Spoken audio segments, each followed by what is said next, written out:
ఓం నమ శివాయ శ్రీమాత్రే నమః. మిత్రులకి శ్రేభిలాషులకి అలాగే నన్ను ఇంతగా ఆదరిస్తున్న యూట్యూబ్ ప్రేక్షకులందరికీ కూడా పేరు పేరు ధన్యవాదాలు. మిత్రులారా, మీ అందరికీ పరాదేవత ఎల్లవెల్లలా మీతో ఉండి మీ మనోవాంఛ నెరవేర్చాలని మనస్ఫూర్తిగా కోరుకుంటున్నాను. చాలామంది మిత్రులు అక్క చెల్లెళ్ళు మెయిల్స్లోను కామెంట్స్లోను గురువుగారు మా కుటుంబంలో భార్యాభర్తల మధ్య మూడో వ్యక్తి వల్ల ఎప్పుడు గొడవలు అవుతున్నాయి. అది ఆడపడుచులు అంటున్నాము, అత్తమామలు అంటున్నాము, స్నేహితులు, ఇలా చెప్పుకుంటూ వెళ్తే చాలామంది మా మధ్యలో రావటం, మా జీవితంలో ప్రేమానురాగాలు లేకుండా పోవడం, అలాగే కుటుంబంలో పిల్లలతో కూడా సరైన సఖ్యత లేకపోవడం ఇలా జరుగుతుంది. ఈ సమస్య నుంచి బయటపడడానికి ఏదైనా తేలికైన మార్గం చెప్పండి అని చాలామంది అడగడం జరిగింది. మీకు ఈ కార్తీక మాసంలో సోమవారం నాడు మీరు ఈ చిన్న పరిహారాన్ని మీరు చేసినట్లయితే మీ భార్యాభర్తల మధ్య ఉన్న గొడవలు తగ్గుతాయి. అలాగే అత్తమామలు కానీ ఆడపడుచులు కానీ మూడో వ్యక్తి వల్ల వచ్చే సమస్యల నుండి మీరు తేలికగా బయటపడతారు. మీరు ఈ ఉపాయాన్ని ప్రతి సోమవారం చేయవచ్చు. మీరు దగ్గరలో ఉన్న శివాలయానికి వెళ్ళవచ్చు, లేదా మీ ఇంటి దగ్గర అయినా సరే ఈ ఉపాయాన్ని చేయవచ్చు. ఎలా చేయాలి, ఏ విధంగా చేయాలి చెప్తాను. ఆ విధంగా ప్రయత్నించేయండి. చాలా చిన్న వీడియో. మీకు ఈ వీడియో నచ్చినట్లయితే లైక్ చేయండి, ఛానల్ని సబ్స్క్రైబ్ చేసుకోండి, పక్కనే ఉన్న గంట సింబల్ని యాక్టివేట్ చేసుకోండి, 10 మంది మిత్రులకి షేర్ చేయండి. అలాగే మీ అందరూ కూడా బలంగా గుర్తుంచుకోవాల్సింది ఏంటంటే, ఏది చేసినా నమ్మకంతో విశ్వాసంతో ప్రయత్నించేయండి. ఈ ఉపాయానికి కావాల్సిన పదార్థం గంగాజలం. మీ దగ్గర గంగాజలం లేకపోయినా మామూలు నీళ్ళైనా వాడుకోవచ్చు. మామూలు నీళ్ళలో కూడా కొద్దిగా 2 చుక్కలు గంగాజలం వేసైనా మీరు ఉపాయం చేసుకోవచ్చు. ఇది శివాలయంలో చేయవచ్చు, లేదా మీ ఇంటి దగ్గరైనా చేసుకోవచ్చు. ఇక్కడ గుర్తుంచుకోవాల్సింది ఏంటంటే 99.9% మీరు శివాలయానికి వెళ్ళి చేయడానికి ప్రయత్నించేయండి. అలాగే గంధం, మంచి గంధాన్ని తీసుకోండి. ఇంటి దగ్గర చేసినా గుళ్ళో చేసినా సరే గంధంతో చేయవచ్చు. ముందుగా మీరు సోమవారం నాడు స్నానం చేసిన తర్వాత భార్యాభర్తలు ఎవరైనా సరే శివాలయానికి ఉదయం సమయంలో కానీ సాయంత్రం కానీ వెళ్ళండి. అక్కడ మీరు వీలైతే మీరు ఇంటి దగ్గర నుండి ఒక కాపర్ గ్లాస్లో నీళ్ళు తీసుకువెళ్ళండి. కాపర్ గ్లాస్లో లేదా వెండి దాంట్లోనే తీసుకువెళ్ళండి. మీరు తీసుకువెళ్ళిన తర్వాత ముందుగా నంది చెవులో మీరు ఏదైతే సమస్య ఎదుర్కొంటున్నారో ఆ సమస్య నంది చెవులో చెప్పండి. తర్వాత స్వామివారికి చక్కగా నీటిని అభిషేకం చేయండి. ఇంటి దగ్గర అనుకోండి, మీరు ఇంటి దగ్గర శివలింగం ఉంది, సమస్యలతో బాధపడుతున్నారు, మీరేం చేస్తారంటే ముందుగా నీటిని తీసుకొని, చూడండి నేను ఎలా చేస్తున్నానో, ముందు పానుపట్టం మీద నీరు పోయండి. తర్వాత మీరు ఇలా చుట్టూ పానుపట్టం మీద నీరు పోసిన తర్వాత అప్పుడు స్వామివారి మీద నీరు పోయండి. అంతేగాని ముందు డైరెక్ట్గా శివలింగం మీద నీరు పోయమాకండి. మీరు తెల్లటి పువ్వులు మీకు అందుబాటులో ఉంటే తెల్లటి పువ్వులు ఏదైనా సరే స్వామివారికి సమర్పించండి.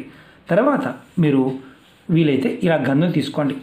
గంధం తీసుకొని ఇంటి దగ్గర అయితే చిటికెడు గంధాన్ని స్వామివారి మీద సమర్పించండి. రెండోది వీలైతే కొంచెం గంధాన్ని నీళ్ళలో వేసైనా సరే స్వామివారికి మీరు అభిషేకించండి. చేస్తున్నప్పుడు ఒక మంత్రాన్ని మీరు మనసులో అనుకోవాలి.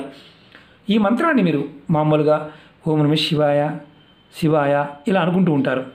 ఈ మంత్రం ఏంటంటే ఓం గౌరీ శంకరాయ నమః, ఓం గౌరీ శంకరాయ నమః ఇలా పోస్తూ ఓం గౌరీ శంకరాయ నమః, ఓం గౌరీ శంకరాయ నమః అలా మీరు స్వామివారి మీద నీటితో అభిషేకం చేయండి.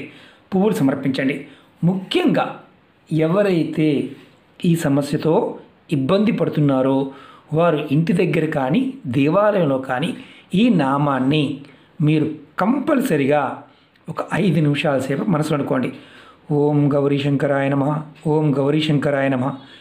మీకు ఒక 2-3 వారాల్లోనే మూడో వ్యక్తి నుంచి వచ్చే సమస్య ఏదైతే ఉందో అది తొలగిపోతుంది. అది అత్తగారు కానీ ఆడపడుచు కానీ చుట్టాలు కానీ మగవారికైనా ఆడవారికైనా. ముందు మీరు గుర్తుంచుకోండి, ఇంటి దగ్గర చేసినప్పుడైనా సరే ఇలాగే చేయాలి. మీరు దేవాలయానికి వెళ్ళినప్పుడు మాత్రం ఖచ్చితంగా నంది చెవులో మీ సమస్య చెప్పుకొని అభిషేకం చేయండి. తర్వాత ఈ నీరు మామూలుగా వస్తున్నప్పుడు మరి రిటర్న్ వస్తారు కదా, అప్పుడు నంది కాలు ఇలా ఒక కాలు లేచి ఉంటుంది. ఆ కాలు మీద కొద్దిగా 2 చుక్కల నీరుని నంది కాలు మీద పోయండి. మీరు గుర్తుంచుకోవాల్సింది ఏంటంటే ఈ ఉపాయాన్ని మీరు సోమవారం చేస్తూ ఉంటే విశేషమైన ఫలితం కలుగుతుంది. గంగాజలం ఉందనుకోండి, ఇంటి దగ్గర అయినా సరే 2 చుక్కల గంగాజలం నీళ్ళలో కలుపుకొని స్వామివారికి అభిషేకం చేయండి. మీరు ఈ చిన్న మంత్రాన్ని మీరు మనసులో ఒక 5 నిమిషాల సేపు అంటే 108 సార్లు జపం చేయాలి.